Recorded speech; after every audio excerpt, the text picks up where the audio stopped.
बच्चों NCERT maths class 10th के आज के वीडियो में हम लोग जो टॉपिक पढ़ने वाले हैं वो है रीविजिटिंग इर्रेशनल नंबर यानी अपरिमेय संख्याओं का पुनर्भ्रमण। तो इसमें बच्चों जो प्रमेय आज हम लोग पढ़ेंगे एक बड़ा इम्पोर्टेंट प्रमेय है जिसकी सहायता से हम लोग ये प्रूव करते हैं कि √2 इर्रेशनल नंबर है, √3 इर्रेशनल नंबर है, यानी √3 अपरिमेय संख्या है, √2 अपरिमेय संख्या है। तो इस प्रमेय की सहायता से ही हम लोग इसको प्रूफ करते हैं। तो सबसे पहले हम ये प्रमेय हम लोग पढ़ेंगे, फिर उसके बाद √2, √3, √5 इन सबको हम अपरिमेय प्रूफ करेंगे। तो ये प्रमेय कहता है कि यदि कोई अभाज्य संख्या p है और वो किसी पूर्णांक a² को विभाजित करती है तो p जो है वो पूर्णांक a को भी विभाजित करेगी। यानी अगर कोई संख्या है वो a² को विभाजित कर रही है तो वो निश्चित तौर पे a को विभाजित करेगी, ये प्रमेय कहता है।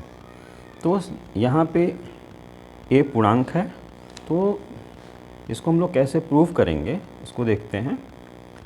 तो चूँकि a हमारा पूर्णांक है और अंकगणित का जो मूलभूत प्रमेय फंडामेंटल थ्योरम है वो कहता है कि किसी भी पूर्णांक को अद्वितीय रूप से अभाज्य संख्याओं के गुणनखंड के रूप में लिखा जा सकता है।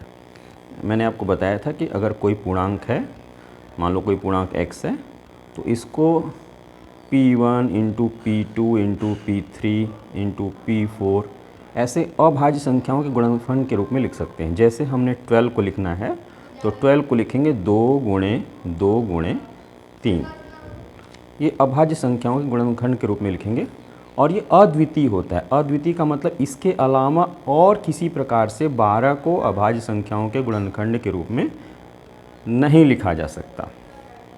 तो आइए इसको प्रूफ करते हैं।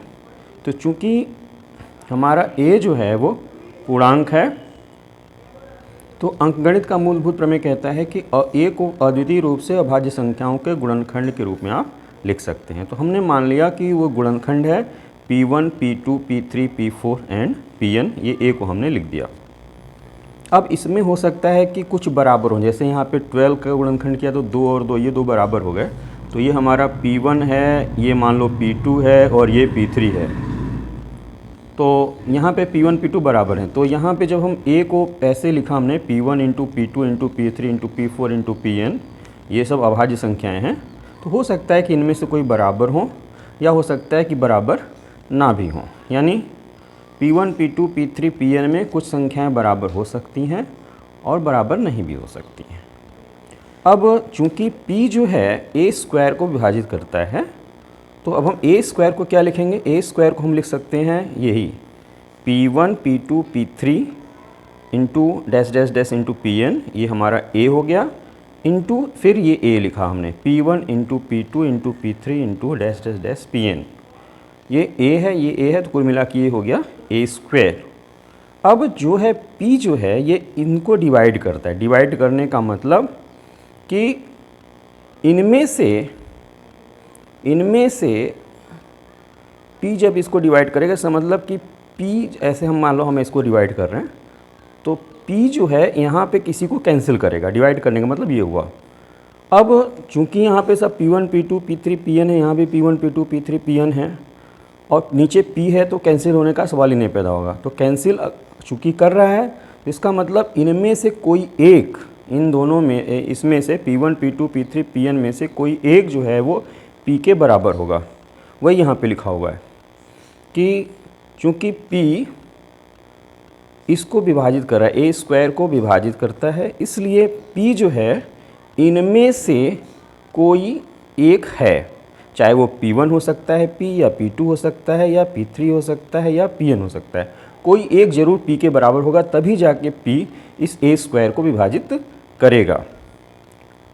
तो अब चूंकि p इनमें से कोई एक है तो इसका मतलब p जो है, चूंकि p जो है p1 p2 p3 pn में से ही कोई एक है, तो हमने अगर लिखा कि a बराबर p1 × p2 × p3 pn, तो अब हम अगर इसको p से डिवाइड करें तो अब P जो है इनमें से ही कोई एक है, तो पक्का है कि P इनमें से किसी एक के द्वारा कट जाएगा। इसका मतलब P जो है वो A को भी विभाजित करेगा। तो वही लिखा हुआ है कि P1 P2 P3 dash dash dash Pn में से कोई एक है, अतः P निश्चित तौर पर A को यानी इसको विभाजित करेगा, यानी इनमें से कोई एक है तो ये P इनमें से किसी एक को काट देगा, तो यानी P A को क्या करेगा, विभाजित करेगा। और यही इस प्रमेय का प्रूफ है।